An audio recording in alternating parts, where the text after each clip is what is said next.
ഇടുക്കി ലൈവിലേക്ക് സ്വാഗതം. ദ്രാവിഡരുടെ വിളവെടുപ്പുത്സവമായ പൊങ്കലിന് വ്യാഴാഴ്ച തുടക്കമാകും. 4 ദിവസം നീളുന്ന ആഘോഷമാണ് പൊങ്കൽ. തോട്ടം മേഖലയിൽ പൊങ്കൽ ആഘോഷമാക്കാനുള്ള ഒരുക്കങ്ങൾ തുടങ്ങി. തമിഴ് വംശജർ കൂടുതലായി താമസിക്കുന്ന ഏലപ്പാറ, പാമ്പനാർ, വണ്ടിപ്പെരിയാർ പ്രദേശങ്ങളിലെ തോട്ടം മേഖലയിലാണ് പൊങ്കൽ ആഘോഷമാകുന്നത്. വാർത്ത കാണാം. ഇടുക്കി ലൈവ് വാർത്തകൾ നിങ്ങൾക്കായി അവതരിപ്പിക്കുന്നത് 20ഓളം പഠനാനുബന്ധ പ്രവർത്തനങ്ങൾ. 2026-27 വർഷത്തേക്കുള്ള അഡ്മിഷൻ തുടരുന്നു. Don Bosco central school, Kattappana. അക്ഷരങ്ങൾക്കൊപ്പം ജീവിതത്തിന്റെ പാഠങ്ങൾ പകർന്നു നൽകുന്ന വിദ്യാലയം. തമിഴ് മാസമായ മാർഗഴി അവസാന ദിവസം തുടങ്ങി തൈമാസം 3-ാം തീയതി വരെയാണ് പൊങ്കൽ ദിനങ്ങൾ. ഓരോ ദിവസങ്ങൾക്കും വ്യത്യസ്ത ചടങ്ങുകളും വിശ്വാസവുമാണുള്ളത്. വീടുകൾ വൃത്തിയാക്കി അലങ്കരിച്ചും പ്രധാന വാതിലിൽ കാപ്പുകെട്ടി കോലങ്ങൾ വരച്ചുമാണ് ആഘോഷങ്ങൾ ആരംഭിക്കുന്നത്. പൊങ്കൽ ആഘോഷങ്ങളുടെ പ്രധാന ഇനം കരിമ്പാണ്. തമിഴ്നാട്ടിൽ നിന്നും വലിയ തോതിൽ കരിമ്പുകൾ വിപണിയിലെത്തിക്കഴിഞ്ഞു. മാർഗഴി മാസത്തിന്റെ അവസാന ദിവസമാണ് ഭോഗി എന്നറിയപ്പെടുന്നത്. ഈ ദിവസം നല്ല വിള കിട്ടാൻ അനുയോജ്യമായ കാലാവസ്ഥ നൽകിയ സൂര്യഭഗവാന് നന്ദി അറിയിക്കുകയും വരും വർഷത്തെ വിളവെടുപ്പ് നന്നാവണമെന്ന് പ്രാർത്ഥിക്കുകയും ചെയ്യും. വീട്ടിലുള്ള പഴയ സാധനങ്ങൾ ചാണകവും തടിയും ഉപയോഗിച്ച് കത്തിക്കുന്നതോടെ ഭോഗി ദിനം അവസാനിക്കും.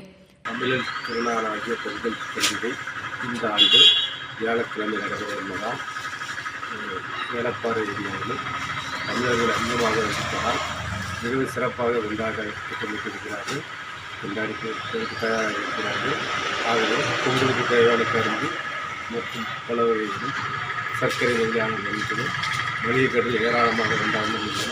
அதை மக்கள் ஆர்வமாக வாங்கி பயன்பெற்று இந்த சிறப்பான முறையில் தோட்டம் തൊഴിലാളികൾ.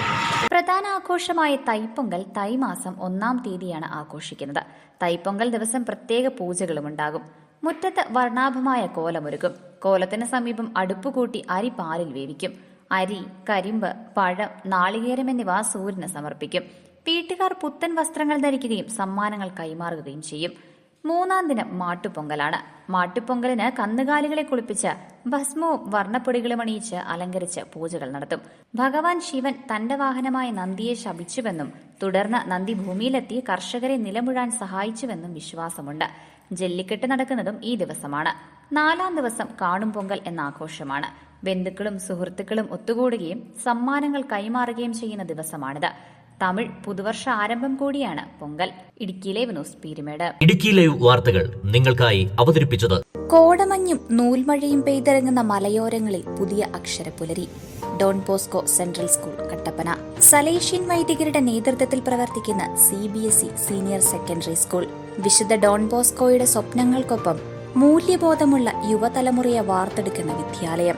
പ്രസന്നമായ പഠനാന്തരീക്ഷം, ഹൈബ്രിഡ് ക്ലാസ് റൂമുകൾ, JEE, IIT, NEET എന്നീ പ്രവേശന പരീക്ഷകളുടെ പ്രത്യേക പരിശീലനം, health kiosk, football turf, basketball, table tennis, badminton. 20ഓളം പഠനാനുബന്ധ പ്രവർത്തനങ്ങൾ. 2026-27 വർഷത്തേക്കുള്ള അഡ്മിഷൻ തുടരുന്നു. Don Bosco central school, Kattappana. അക്ഷരങ്ങൾക്കൊപ്പം ജീവിതത്തിന്റെ പാഠങ്ങൾ പകർന്നു നൽകുന്ന വിദ്യാലയം.